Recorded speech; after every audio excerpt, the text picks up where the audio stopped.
Pozdrav društvo, evo malo novina sa Google Pixel telefona. Danas je stiglo neko ažuriranje koje je imalo nekih 800 MB, mislio sam da je to samo security patch, međutim ima i kozmetičkih promjena. I ovako na prvu odmah možemo primetiti da je promenjen procenat baterije i sada se nalazi u okviru baterije i ne može se promeniti, što i nije baš najbolja stvar. Sledeća kozmetička promjena su ovi tasteri za brza podešavanja. Kada povučemo još jednom na dole, onda vidimo da je redizajniran i ovaj slajd za osvetljenje, a kada stisnemo dugme za pojačavanje, smanjivanje muzike, vidimo da je i ovaj taster, to je slajder za jačinu zvuka, redizajniran.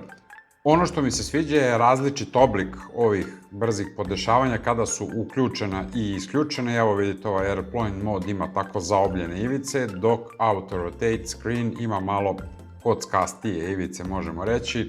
I evo kako on menja oblik kada ga uključimo i isključimo.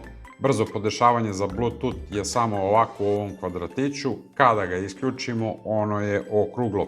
Meni se ovo sviđa i dosta sve lepo radi. Mogu vam reći da je telefon dosta fluidniji. Takođe, kada uđemo u podešavanje telefona, u svim ovim opcijama, vidimo da je ovo blago redizajnirano i da ima mnogo lepši i oštriji izgled. Generalno, telefon je mnogo brži i lepši za korišćenje. Da li imate Pixela i kakva su vaša iskustva sa novim ažuriranjima?